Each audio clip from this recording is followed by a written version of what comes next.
আল্লাহকে কে সৃষ্টি করলো? আল্লাহ যদি সব সৃষ্টি করে থাকে, নাউজুবিল্লাহ, আল্লাহকে কে সৃষ্টি করলো?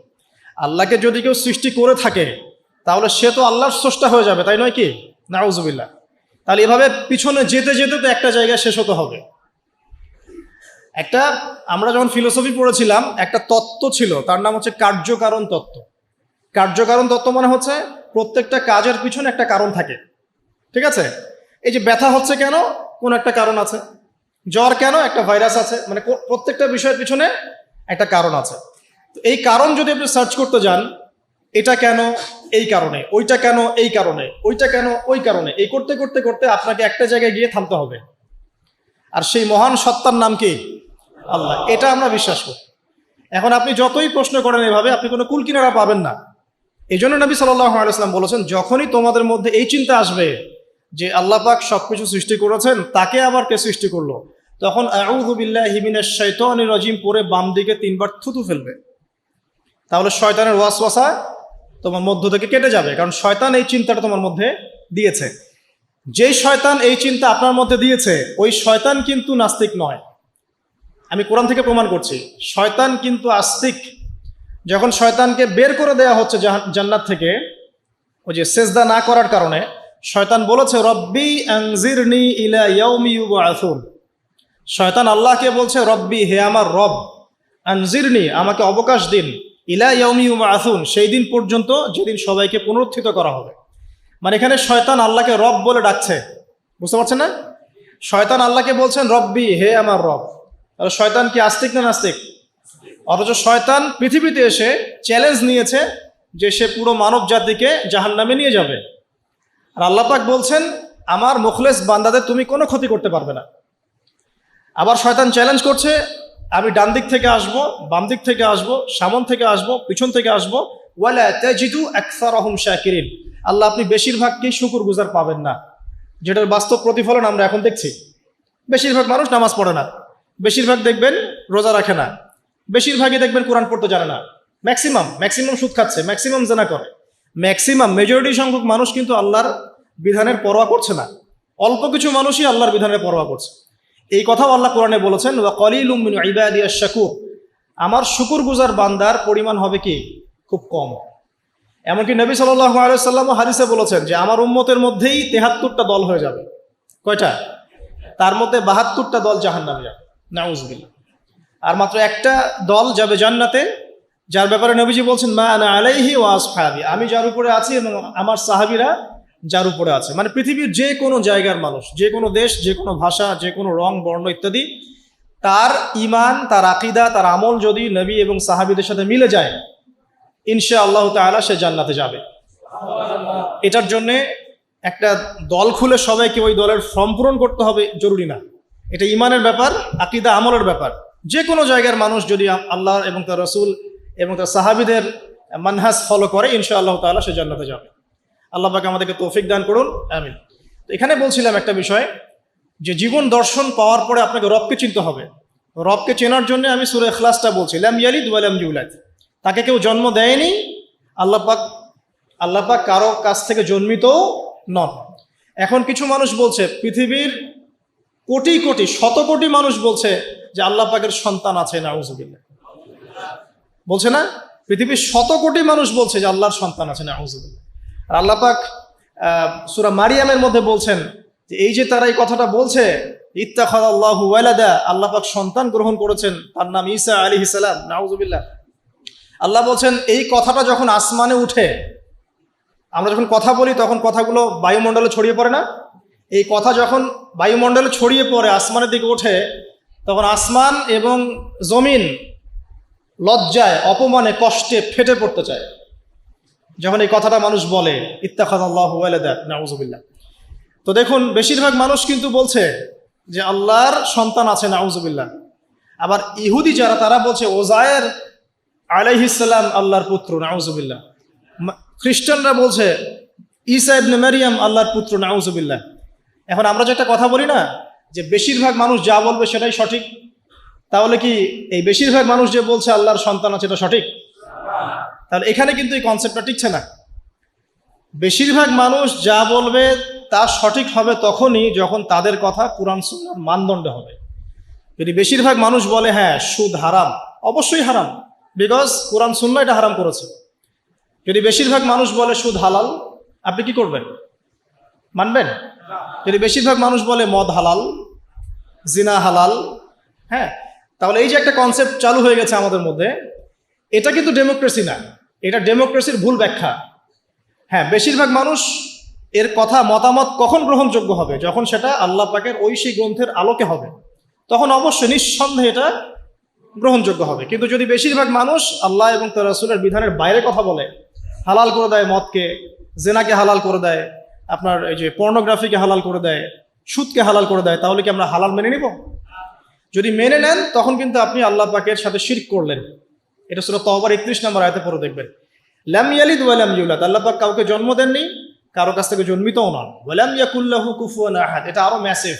আল্লাহ পাকের সমতুল্য কিচ্ছু নাই। মানে কোনো কিছু যদি আপনার চিন্তায়ও আসে যে এটা আল্লাহর সমকক্ষ হতে পারে, নাউজুবিল্লাহ, সাথে সাথেই ওই কনসেপ্টটা বাতিল করতে হবে। কারণ আল্লাহ পাকের সমকক্ষ কিছু হতেই পারে না। কিছু মানুষ আছে মুসলিমদের মধ্যেও দেখা যায় যে আল্লাহ পাকের গুণ এবং আসমা ও সিফতগুলোকে মানুষের সাথে তুলনা করছে না? অনেকেই বলেছে যে আল্লাহ পাকের হাত এই যে আমাদের হাতের মতো, নাউজুবিল্লাহ, এইসব কথা বলা যাবে না। অনেকে বলেছে আল্লাহ পাকের পা মানুষের পায়ের মতো, আল্লাহ পাকের চেহারা মানুষের চেহারার মতো। অনেক ফিলোসফিক্যাল বই আমরা পড়েছি, এগুলোতে অনেক মানুষ এই কথাগুলো লিখেছে, এগুলো সম্পূর্ণ বাতিল আকিদা। লাইসা কামিসলিহি শাই, আল্লাহ পাকের মতো কিছুই নাই, কোনো কিছুই তার সাথে সাদৃশ্য হওয়ার যোগ্য নয়। এখানে যদি কোনো মুসলিম এরকম আকিদা পোষণ করে থাকে, এটাও একটা বাতিল আকিদা হবে। সামনে আসেন, আল্লাহকে চিনতে হলে আপনাকে আরেকটা আয়াত আমি শোনাচ্ছি, ইনশাআল্লাহ এটা যথেষ্ট হবে। আল্লাহ রাব্বুল আলামিন বলছেন, আল্লাহ পাক, লা ইলাহা ইল্লাহু, আল্লাহ পাক তিনি যিনি ছাড়া কোনো ইলাহ নাই। আল্লাহু লা ইলাহা ইল্লা হুয়াল হাইয়ুল কাইয়্যুম, তিনি হাই এবং কাইয়্যুম, হাইয়ুন কাইয়্যুম, চিরঞ্জীব চিরস্থায়ী। চিরঞ্জীব মানে কি? মানে যখন কিছু ছিল না আল্লাহ পাক ছিলেন, যখন কিছু থাকবে না আল্লাহ পাক থাকবেন। সময়ের ঊর্ধ্বে আল্লাহ রাব্বুল আলামিন, সময়ের চেয়ে অনেক ঊর্ধ্বে, বরং সময় তো আল্লাহই সৃষ্টি করেছেন, আর আমরা সবাই সময়ের মধ্যে পড়ে আছি।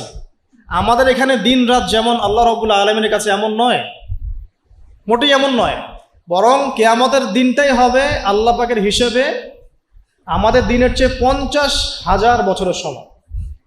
তাহলে এই সময়ের যে একটা আমরা গোলক ধাঁধায় পড়ে আছি, এক একটা গ্রহের সময় এক এক রকম, এক একটা গ্যালাক্সিতে সময় এক এক রকম। আল্লাহ পাক এগুলোর ঊর্ধ্বে, চিরঞ্জীব চিরস্থায়ী। আপনারা যারা সায়েন্সে পড়েছেন, আপনারা ওই যে আইনস্টাইনের সূত্র পড়েছেন না, যে সময়ের আলোর বেগে যদি কোনো বাহন ছুটে মহাকাশে, তাহলে পৃথিবীতে দেখা গেল একজনের বয়স 25, ও মহাকাশে 25 বছর ঘুরে আসলো, এসে দেখেছে, আবার পৃথিবীতে এসে দেখলো তার ওই ভাই যার বয়স 25 ছিল তার বয়স এখন 50, কিন্তু ওই বেচারার বয়স কিন্তু 25ই থেকে গেছে। এই সূত্রটা জানেন না?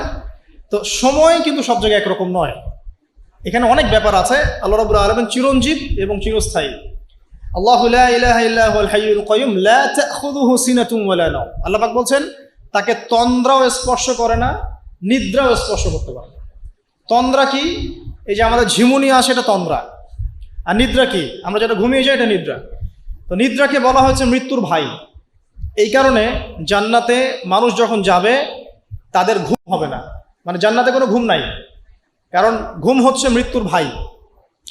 তো আল্লাহ পাককে ঘুমও স্পর্শ করতে পারে না এবং ঝিমুনি তন্দ্রাও স্পর্শ করতে পারে না। এমন একটু চিন্তা করে দেখেন, এই লক্ষ কোটি বছর ধরে যে মহাকাশ চলছে সৃষ্টির পর থেকে, আল্লাহ রাব্বুল আলামিন একটা মুহূর্ত সময়কে রেস্ট নিয়েছেন? একটা জাররা পরিমাণ সময়কে তিনি রেস্ট নিয়েছেন? তাহলে সেই মহান সত্তা যিনি এক জাররা পরিমাণ সময়ও তার ক্লান্তি বোধ হয় না, তার কোনো ঘুম আসে না, তার কোনো তন্দ্রা স্পর্শ করে না, তা আমরা সেই আল্লাহর বান্দা হয়ে কি আল্লাহর বিধান বা তার আনুগত্যের বাইরে যাওয়া ঠিক হবে? এটা সহজ। আল্লাহকে চিনতে শিখুন। আল্লাহ পাক কে? আল্লাহ রাব্বুল আলামিন তো এমন একজন সত্তা যে আপনি সারাটা জীবন আল্লাহর বিপক্ষে চলেছেন, আজকে 2 রাকাত নামাজ পড়ে যদি তওবা করে ফিরে আসেন, ইমিডিয়েটলি আল্লাহ পাক আপনাকে মাফ করতে পারেন। আবার আপনি সারা জীবন ভালো কাজ করেছেন, শেষে গিয়ে এমন একটা কথা বললেন, এমন একটা কাজ করলেন, হতে পারে সেই কাজের জন্য আল্লাহ না করুক আপনার জাহান্নামের ফয়সালা হয়ে যেতে পারে, নাউজুবিল্লাহ। তো আল্লাহকে চিনতে শিখুন। তিনি আর রাজ্জাক, আপনাকে রিজিক দেন, জন্ম দিয়েছেন, সৃষ্টি করেছেন, পরিণত করেছেন, আমাদেরকে আকৃতি দিয়েছেন, আমাদের জান, আমাদের মাল, আমাদের ইজ্জত সম্মান, পরিবার, প্রতিপত্তি সবকিছুর মালিককে, সবকিছুর মালিক আল্লাহ রাব্বুল আলামিন। এই কনসেপ্ট যার মনে ক্লিয়ার, ইনশাআল্লাহ তাআলা তার মনে লা ইলাহা ইল্লাল্লাহ ঠিক আছে। আর যার মনের মধ্যে লা ইলাহা ইল্লাল্লাহ ঠিক আছে, ইনশাআল্লাহ সে একদিন না একদিন জান্নাতে যাবে ইনশাআল্লাহ। আসুন সামনে যাই। লা তাখুযুহু সিনাতুন ওয়া লা নাওম লাহু মা ফিস সামাওয়াতি ওয়া মা ফিল আরদ। আসমান সমূহ, এখানে আসমান একটা আসমান বলা হয়নি, পুরো আসমান সমূহ এবং এই জমিনে যা কিছু আছে সবকিছু কার? আল্লাহ। আসমান সমূহটা বোঝেন। একদিন বলেছিলাম একটা এক্সাম্পল, যে এই পুরো মহাবিশ্বে পৃথিবীর অবস্থানটা কতটুকু। একটা সমুদ্রের কিনারায় যখন আপনি হাঁটবেন, বা আপনাদের এই যে এখানে কি নদী আছে, বালহাসি, আচ্ছা, ওই চরের মধ্যেই মনে করেন আপনি হাঁটছেন, ওই চরের মধ্যে একটা বালুর কণার কি পরিমাণ দাম আছে বা কি পরিমাণ অবস্থান আছে? খুব বড় অবস্থান না? অবস্থানই নাই। এই পুরো মহাবিশ্বে পৃথিবীর অবস্থান তার চাইতেও কম। এই যে সৌরজগৎ দেখছেন, এই সৌরজগতের মধ্যে হাজারটা সৌরজগৎ মিলে একটা গ্যালাক্সি হয়, আর এই হাজার হাজার গ্যালাক্সি মিলে একটা আসমান হয়। এরকম করে 7 আসমান, তার উপরে কুরসি, তার উপরে মহাসাগর, তার উপরে আরশ, তার উপরে আল্লাহ রাব্বুল আলামিন। তাহলে চিন্তা করেন যে পৃথিবীতে আমরা কতটুকু অবস্থান নিয়ে আছি। এই সমস্ত কিছু কার সৃষ্টি? আল্লাহ রাব্বুল আলামিনের। এখন সামনে আসেন, লাহু মা ফিস সামাওয়াতি ওয়া মা ফিল আরদ মান যাল্লাযী ইয়াশফাউ ইনদাহু ইল্লা বিইذনিহি। যার এত ক্ষমতা, যে আল্লাহ পাকের এত ক্ষমতা, আল্লাহ পাক বলছেন কে আছে যে তার অনুমতি ছাড়া আল্লাহর সামনে সুপারিশ করতে পারে। এখান থেকে আমাদের আকীদার পরিষ্কার হওয়া দরকার আছে না? আমরা তো অনেক সময় মনে করি যে পীর সাহেব ধরেছি বাস জান্নাতে চলে যাব, নাকি? আমল করার দরকার নাই, বায়াত হয়েছি বাস জান্নাতে চলে যাব, আমার আমলের দরকার নাই। এত সহজ না। আল্লাহ পাক বলছেন কে আছে যে আমার কাছে সুপারিশ করবে আমার অনুমতি ছাড়া? না, আল্লাহ পাকের অনুমতি না পেয়ে কেউ এই কাজ করতে পারবে না। আমরা জানি না রাসূল সাল্লাল্লাহু আলাইহি ওয়াসাল্লাম উম্মতের জন্য সুপারিশ করবেন। হ্যাঁ, শহীদগণ সুপারিশ করবে, এই যে হাফেজে কোরআন, আলেম, অনেক মানুষ, অনেক শ্রেণীর মানুষকে আল্লাহ পাক সুপারিশ করার এখতিয়ার দিবেন। কেন দিবেন? বিকজ আল্লাহ পাক তাদের আমলে সন্তুষ্ট এবং আল্লাহ পাক তাদেরকে সম্মানিত করবেন সবার উপরে।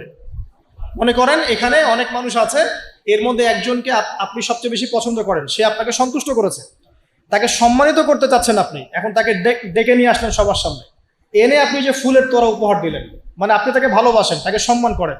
এখন সে আপনাকে যদি কিছু বলে যে আমার অমুক ভাই আছে, সেও মাশাআল্লাহ পথে চেষ্টা করছে, আপনি তাকে একটু সুযোগ দেন, তখন আপনি কিন্তু ওকে সুযোগ দিবেন। এইটা সুপারিশ। মানে বিষয়টা হচ্ছে যে যখন আল্লাহ রাব্বুল আলামিন কিছু মানুষের উপর সন্তুষ্ট হবেন, তখন গিয়ে আল্লাহ রাব্বুল আলামিন তাদেরকে সুপারিশ করার এখতিয়ার দিবেন।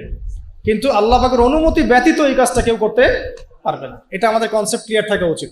মান যাল্লাযী ইয়াশফাউ ইনদাহু ইল্লা বিইذনিহি ইয়ালামু মা বাইনা আইদিহিম ওয়া মা খালফাহুম। আল্লাহ পাক সেই সত্তা, আপনার রব সেই সত্তা যিনি সামনের এবং পিছনের খবর জানেন, মানে অতীত, বর্তমান, ভবিষ্যৎ সব জানেন।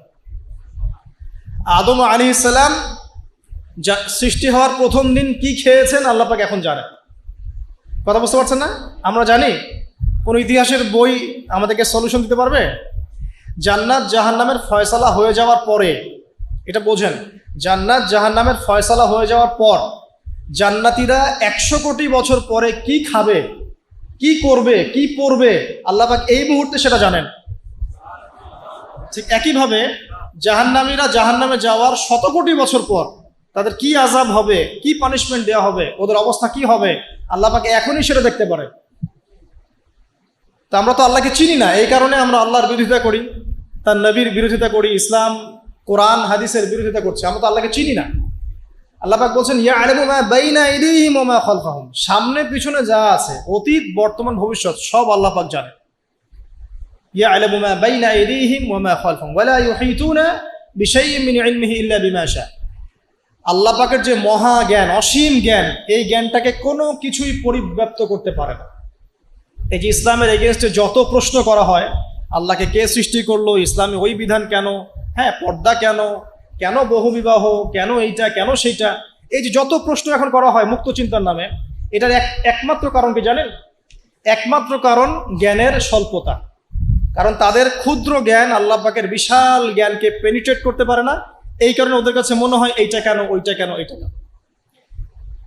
এখানে বিষয়টা হচ্ছে যে মহান সত্তা পুরো মহাবিশ্ব সৃষ্টি করেছেন, নিঃসন্দেহে তার জ্ঞান আমার জ্ঞানের চেয়ে অনেক বেশি।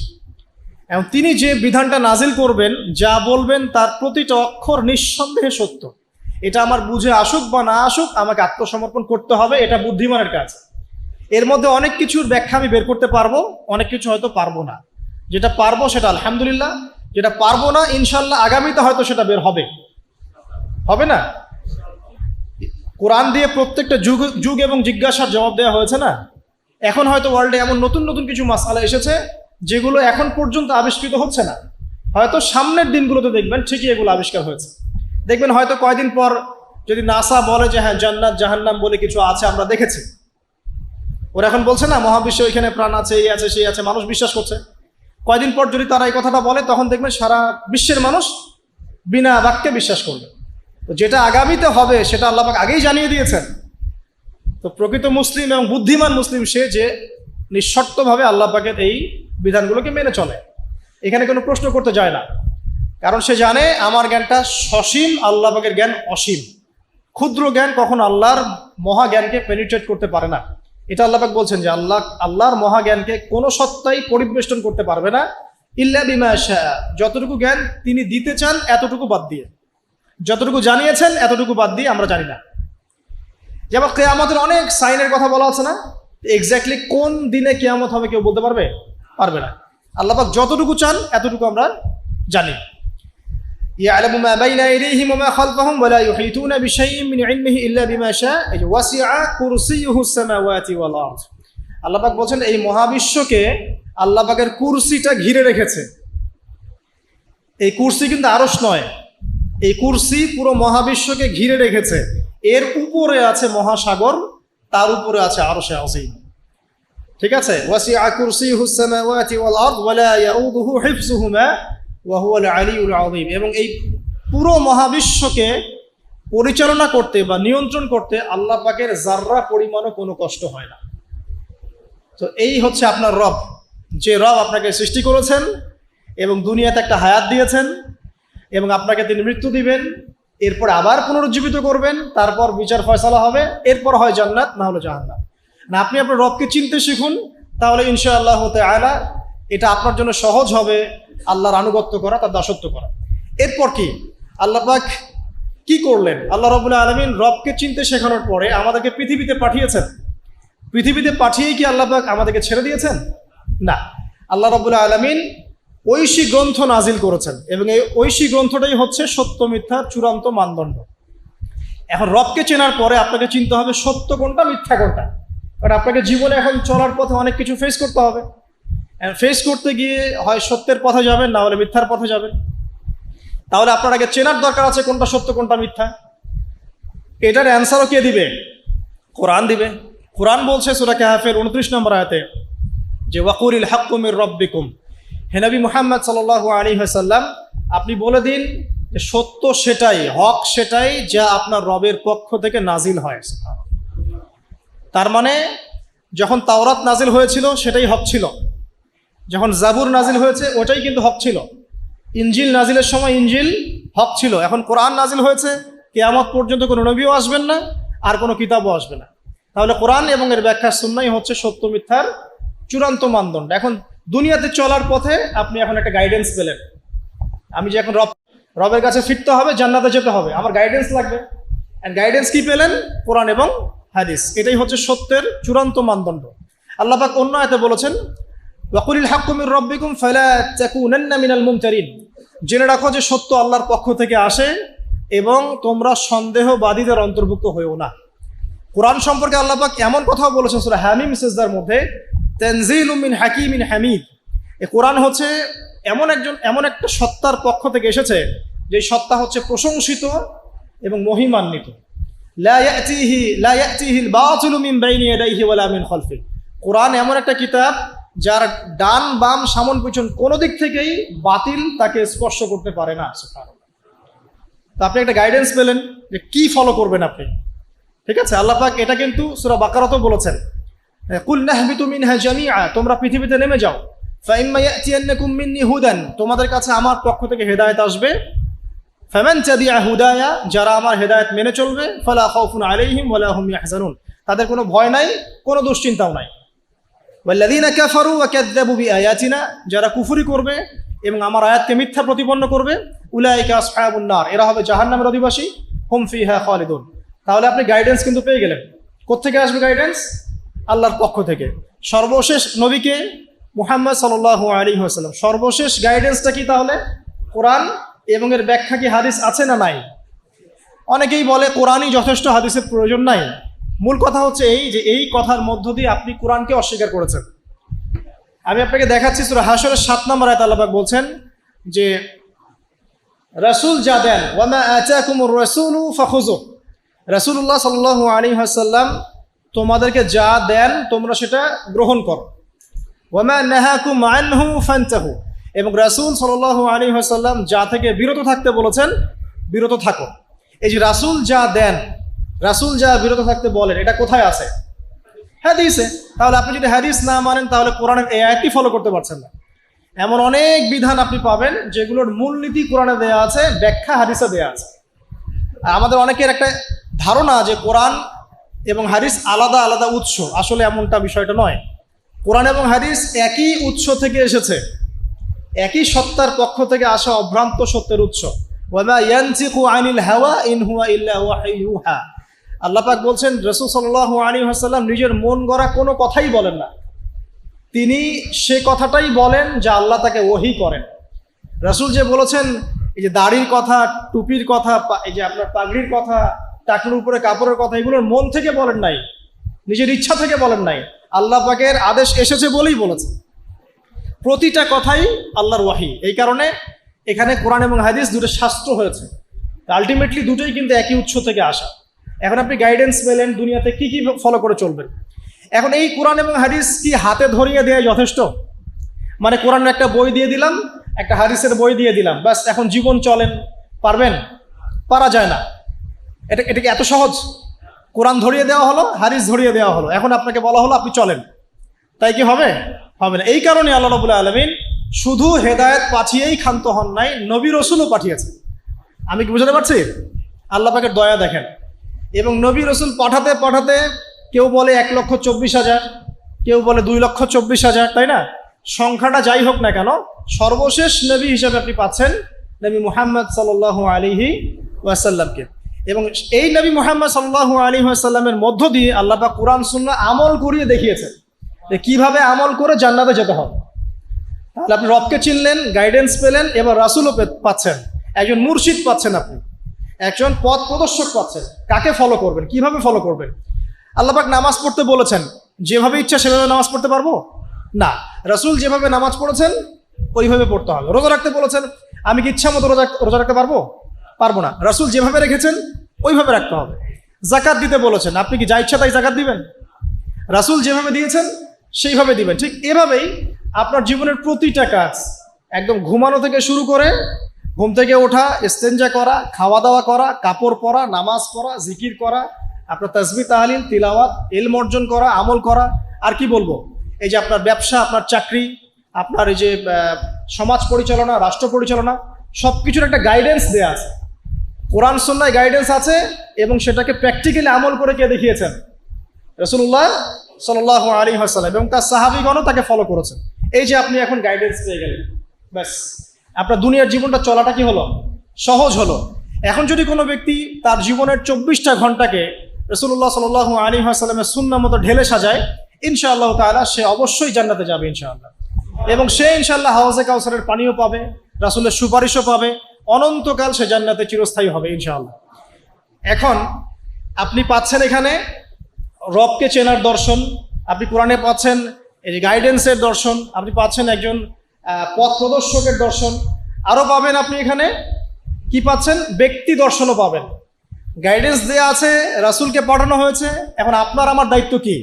একটা আয়াত আপনাকে জবাব দিবে, মাত্র একটা আয়াত বলছে, সূরাতুল আলী ইমরানের 102-3 নম্বর আয়াত পড়ে দেখেন। 102 নম্বর একটা পড়েন, আল্লাহ পাক বলছেন, ইয়া আইয়ুহাল্লাযীনা আমানু, হে মুমিনগণ, ইত্তাকুল্লাহ, এবার আপনাকে আমাকে ইন্ডিভিজুয়ালি বোঝানো হচ্ছে, সব বাদ দাও, এখন আপনি আমি চিন্তা করব। ইত্তাকুল্লাহ, তুমি আল্লাহকে ভয় করো। হে মুমিনগণ, তোমরা আল্লাহকে ভয় করো, ব্যক্তিকেন্দ্রিক। ইত্তাকুল্লাহ হাক্কা তুকাতিহি, এমনভাবে ভয় করো যেভাবে ভয় করা দরকার, মানে পরিপূর্ণ তাকওয়া অবলম্বন করো। ওয়ালা তামুতুন্না ইল্লা ওয়া আনতুম মুসলিমুন, পরিপূর্ণ মুসলিম বা মুসলমান না হয়ে তোমরা মৃত্যুবরণ করো না। এই যে ব্যক্তি দর্শন পাচ্ছেন আপনি এখন, না আমাকে কি করতে হবে? আমাকে এখন পরিপূর্ণ মুসলিম হতে হবে। হতে হলে কি করতে হবে? রবকে চিনতে হবে, চিনলাম। গাইডেন্স, পথ প্রদর্শক লাগবে, পেলাম। আমার কিতাব লাগবে, পেলাম। ওর ব্যাখ্যা লাগবে, পেলাম। এবার আমি ব্যক্তি দর্শনও পেলাম যে আমাকে এখন নিজেকে মুসলিম হতে হবে। মানুষের কথা পরে, আমার পরিবার পরে, আমার রাষ্ট্র পরে, আমার সমাজ পরে, আগে আমি, সবার আগে আমি নিজে। কারণ আমাকে আমার রবকে ফেস করতে হবে একা একা। আল্লাহ পাক সূরা মারিয়ামে বলেছেন, এই পৃথিবীতে যত মানুষ আছে এরা সবাই একা একা একজন একজন করে আল্লাহর কাছে হিসাব দিবে। একসাথে 10 জনের হিসাব দিবে না। চিন্তা করতে পারেন পৃথিবীতে কত কোটি মানুষ চলে গেছে, আর কত কোটি মানুষ আছে, আর কত কোটি মানুষ আসবে। সবার হিসেব হবে একা একা, একজন একজন করে। এবং তাদের মাঝখানে কোনো দোভাষীও থাকবে না। ভাষা বুঝি না এমনও না, তারা ভাষা বুঝবে। এই জন্য আমরা বলি যে মানুষের মৌতের সাথে সাথেই ভাষা কি হয়ে যাবে? আরবি। জি, এই জন্য জীবন থাকতে আরবিটা শেখেন। আরবিটা শিখলে কোরআন জানতে পারবেন, বুঝতে পারবেন। আল্লাহ পাক তৌফিক দান করুন, আমিন। তো দেখুন, প্রথমে ব্যক্তির কথা বলা হচ্ছে, সবকিছু বাদ দেন। ইয়া আইয়ুহাল্লাযীনা আমানু, হে মুমিনগণ, তোমরা আগে নিজেদের নফসের খবর নাও, ঠিক আছে? ইত্তাকুল্লাহ, আল্লাহকে ভয় করো, হাক্কা তুকাতিহি, ভয় করার মতো ভয় করো। ওয়ালা তামুতুন্না ইল্লা ওয়া আনতুম মুসলিমুন, পরিপূর্ণ মুসলিম না হয়ে মৃত্যুবরণ করো না। এখন পরিপূর্ণ মুসলিম হতে হলে আমার কি করতে হবে? এক কথা, সহজ কথা, কোরআন এবং হাদিসে যা আছে মেনে চলতে হবে এবং রাসূলুল্লাহ সাল্লাল্লাহু আলাইহি ওয়াসাল্লামের আদর্শ ফলো করতে হবে। এটা ফলো করতে গিয়ে যদি আমি হোঁচট খাই, পড়ে যাই, তাহলে কি হবে? আবার উঠবেন, আবার ওযু করবেন, আবার নামাজে দাঁড়াবেন, তওবা করবেন। জীবনের একটা পর্যায়ে পর্যন্ত মনে করেন আপনি হেদায়েতের পথে ছিলেন না, কি করবেন?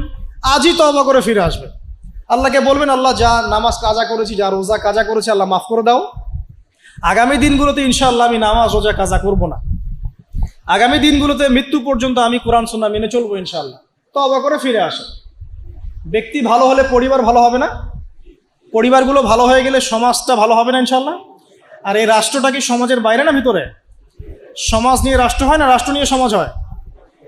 রাষ্ট্রবিজ্ঞান পড়েন, সমাজবিজ্ঞান পড়েন, সমাজ নিয়েই কিন্তু রাষ্ট্র। আগে কিন্তু এই বর্তমান সময়কার এই গ্লোবাল রাষ্ট্রের কাঠামোটা ছিল না। কিন্তু প্রাচীন গ্রিকের দর্শন পড়েন, ওদের ফিলোসফিগুলো পড়েন, ওখানে কিন্তু ছোট ছোট নগর রাষ্ট্র ছিল, ছোট ছোট নগর রাষ্ট্র, এগুলোই তখন রাষ্ট্রের ভিত্তি ছিল। মদিনা কি তখনকার এখনকার এরকম বড় ইউনাইটেড নেশনসের মধ্যে ছিল? ওই ছোট্ট একটা কাঠামো ছিল, ওটাই রাষ্ট্র ছিল। কোরাইশরা যে গোত্রকেন্দ্রিক থাকতো, ওইটাই ছিল ওই সময়কার রাষ্ট্রকেন্দ্রিক কাঠামো। তো সমাজ নিয়ে রাষ্ট্র হয়। সেখানে আমরা যদি সমাজের মানুষ ঠিক না হয়, শুধু উপরের দিকে আঙ্গুল তুলে কোনো লাভ হবে না। কারণ এই মানুষগুলো তো আসমান থেকে টপকে পড়ে নাই, এই মানুষগুলো সমাজ থেকে উঠে আসছে। তো এই জন্য ব্যক্তির কথা আল্লাহ পাক আগে বলছেন যে তোমরা আগে নিজেরা পরিপূর্ণ মুসলমান না হয়ে মারা যেও না। আর সূরা মাইদা আল্লাহ পাক বলছেন, ইয়া আইয়ুহাল্লাযীনা আমানু, হে মুমিনগণ, আলাইকুম আনফুসাকুম, তোমরা নিজেরা নিজেদের নফসের খবর আগে নাও। লা ইয়াদুররু মান দাল্লা ইন ইহতাদাইতুম, তোমরা যদি হেদায়েতের উপর থাকো, যারা পথভ্রষ্ট হয়ে গেছে, এই পথভ্রষ্টতা তোমাদের কোনো ক্ষতি করবে না। কেউ যদি পথভ্রষ্ট হয়ে যায়, আপনার কোনো সমস্যা নেই, আপনি আগে নিজে ঠিক হন, পরে আপনি তাকে ঠিক করতে যাবেন যখন আপনি তার যোগ্য হবেন। তখন এমন জামানার কথা নবীজি বলেছেন সাল্লাল্লাহু আলাইহি ওয়াসাল্লাম, যেই জামানায় আমানত থাকবে না, সত্য মিথ্যা হয়ে যাবে, মিথ্যা সত্য হয়ে যাবে, ন্যায় অন্যায় হবে, অন্যায় ন্যায় হবে, হক বাতিল হবে, বাতিল হক হয়ে যাবে। এই জামানার কথা নবীজি বলছেন। তখন সাহাবী জিজ্ঞাসা করছেন যে ওই সময় আমি কি করব? ইয়া রাসূলুল্লাহ, নবী সাল্লাল্লাহু আলাইহি ওয়াসাল্লাম বলছেন, ওই সময় তুমি তোমার নিজের নফসের খবর নাও। তুমি নিজে ঘরে থাকো, বিনা প্রয়োজনে ঘরের বাইরে যেও না, মানুষের সাথে কম মেলামেশা করো, বেশি কথা বলতে যেও না, বাসায় থাকো এবং নিজের পাপের জন্য ক্রন্দন করতে থাকো, ইনশাআল্লাহ আল্লাহ পাক তোমাকে মাফ করবে। তো ওই রকম জামানা কি এখন আসে নাই? বুঝতে পারেন না পরিবেশ পরিস্থিতি দেখে? তো এখানে আমাদের সবার আগে কর্তব্য হচ্ছে নিজেকে ঠিক করা, নিজের যত্ন নেওয়া, নিজের নফসের যত্ন নেওয়া। তারপর কি, যখন আমি পরিপূর্ণ মুসলিম হব ইনশাআল্লাহ, এরপরে আপনি চলে যাবেন আপনার শিক্ষা ক্ষেত্রে, তাই না? আপনি শিক্ষা দর্শনে যাবেন। এখানে আপনি কি শিখবেন? আমি সবসময় বলি, আপনারা যেখানে পড়াশোনা করছেন সেগুলো পড়বেন, কোনো সমস্যা নেই, কিন্তু আপনাকে কোরআন এবং হাদিসের কিছু বেসিক নলেজ অর্জন করতে হবে। এই জন্য আমি কিছু সাবজেক্টের কথা বলি, যে কোরআন আপনাকে জানতে হবে, আরবি ব্যাকরণ একটু টুকটাক পড়াশোনা করতে হবে, তাফসিরের কিছু বই পড়বেন, হাদিসের কিছু ক্লাসিক্যাল বই পড়বেন, পাশাপাশি আপনি ইসলামের ইতিহাস পড়বেন, ইসলামিক অর্থনীতি পড়বেন, হ্যাঁ, জিওপলিটিক্যাল বইগুলো পড়বেন। এভাবে সাবজেক্ট ওয়াইজ আপনি পড়াটাকে ভাগ করে নেবেন। এমন না আপনি মেডিকেল সায়েন্সের পড়া বাদ দিয়ে এসে এখানে মাদ্রাসায় ভর্তি হয়ে যাচ্ছেন। এটা সবাই এটা পারবেও না, সবার এটার প্রয়োজনও নাই। সব সেকশনেই মানুষ দরকার আছে, প্রতিটা সেকশনে ভালো মানুষের দরকার আছে। অর্থাৎ সবাইকে আলেম বক্তা দায়ী হতে হবে জরুরি না।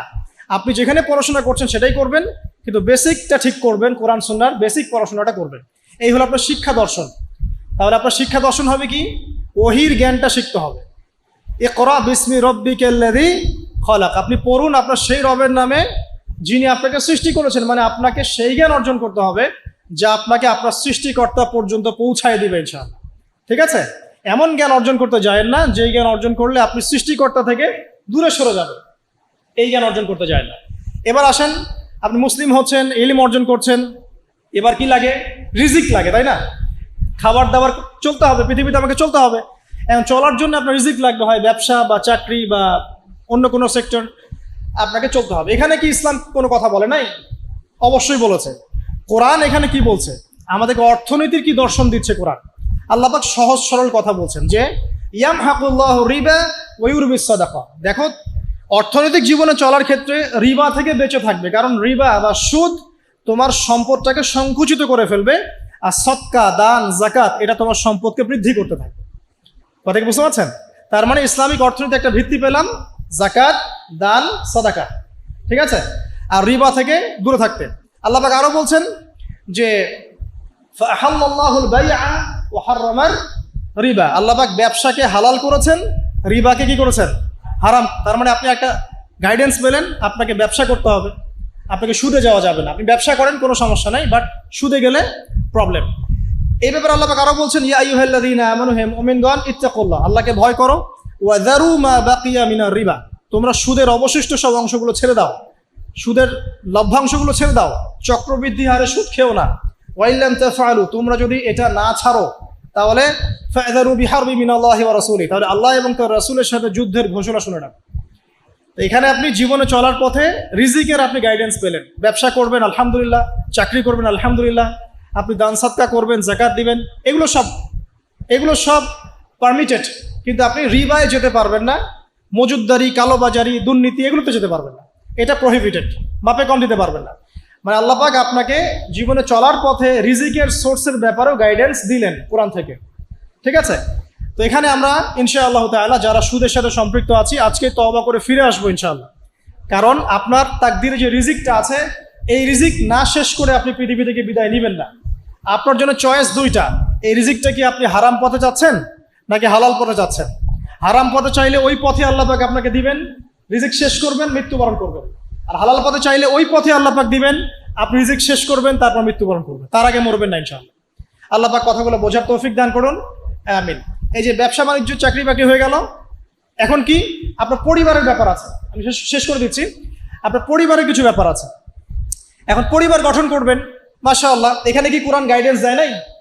অবশ্যই দিয়েছে। সূরা তাহরিম এর 6 নম্বর আয়াত পড়ে দেখেন, আল্লাহ পাক বলছেন যে ইয়া আইয়ুহাল্লাযীনা আমানু হে মুমিনগণ কু আনফুসাকুম ওয়া আহলিকুম নার, তুমি নিজে জাহান্নামের আগুন থেকে বাঁচো, তোমার পরিবারবর্গ সবাইকে জাহান্নামের আগুন থেকে বাঁচাও।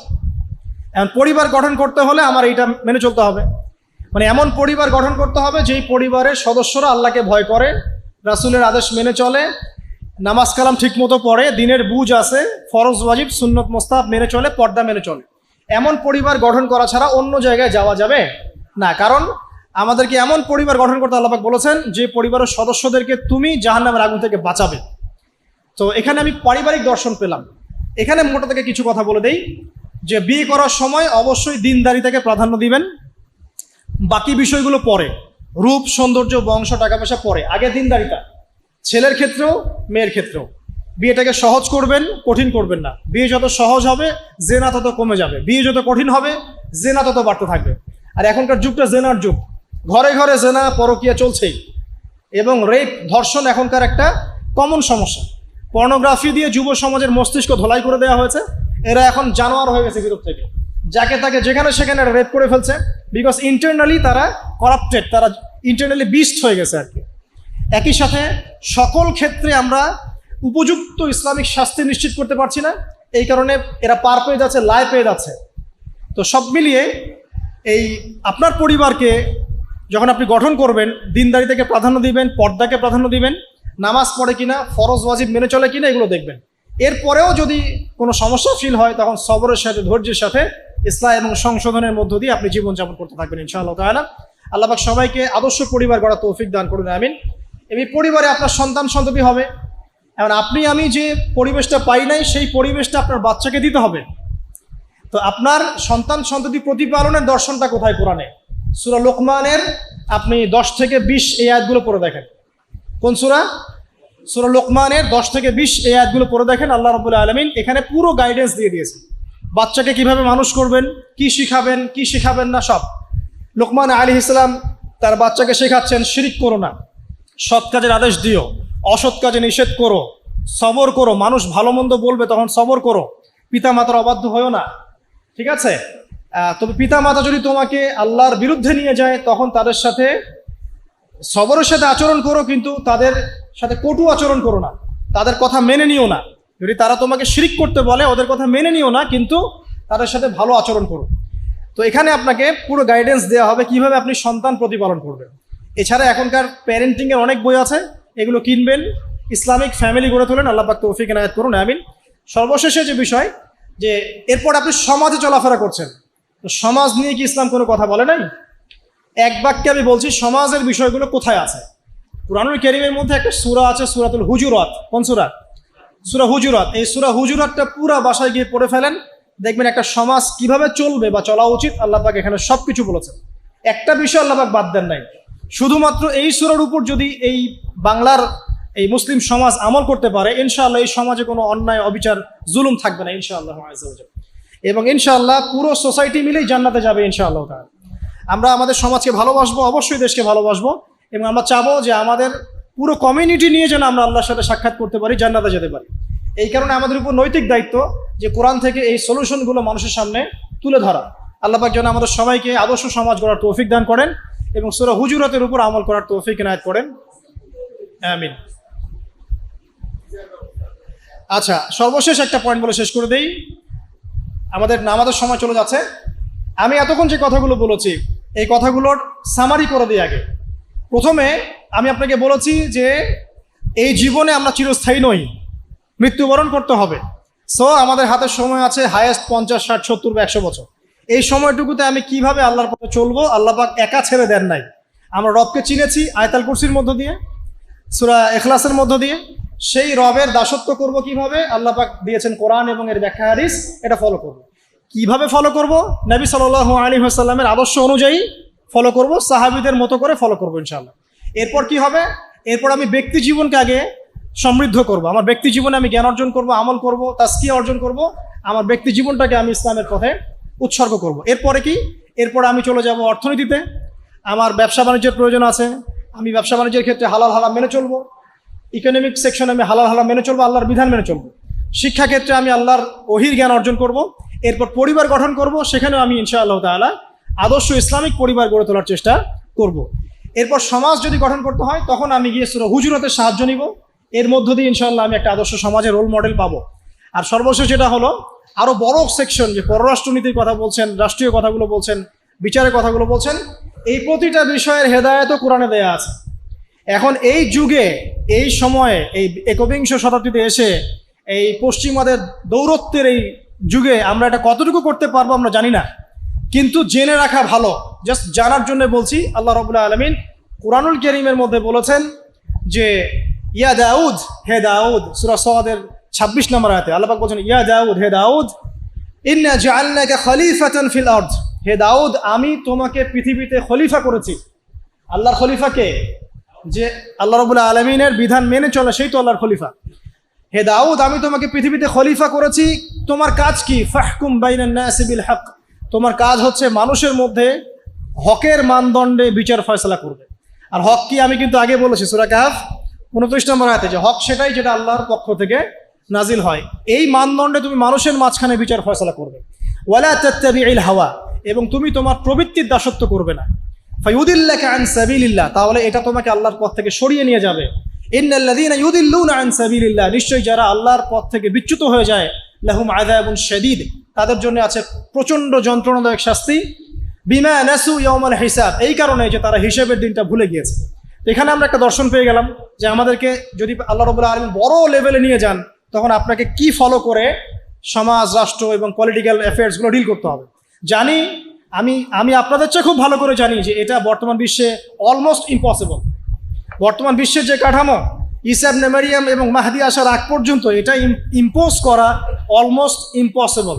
তারপরে আমরা জেনে রাখছি, বিকজ এটা জানার অধিকার তো আপনাদের আছে। আল্লাহ পাক সূরা মাইদা আরো বলেছেন, ওয়া মান লাম ইয়াহকুম বিমা আনজালাল্লাহু ফাউলাইকা হুমুল কাফিরুন। সূরা মাইদা পড়েন 44, 45, 47 তিনটা আয়াত পড়বেন। আল্লাহ পাক বলছেন, যে ব্যক্তি বা যারাই আল্লাহ পাকের নাজিলকৃত বিধান অনুযায়ী ফয়সালা করছে না, তারা জালেম, তারা ফাসেক, তারা কাফের। আল্লাহ পাক বলেছেন, আমার কথা নয়। সেরকম অনেক আয়াত কোরআনে আছে। এখানে যখন আল্লাহ পাক ওই লেভেলে মানুষকে নিয়ে যাবে, তখন তার উচিত হবে, যদি তার সামর্থ্য থাকে, ক্ষমতা থাকে, তাহলে আল্লাহ রাব্বুল আলামিনের সেই বিধানগুলোকে ইম্পোজ করা। যেটা আমি বলে দিলাম, এই দাজ্জালীয় সভ্যতার যুগে এটা অলমোস্ট ইম্পসিবল।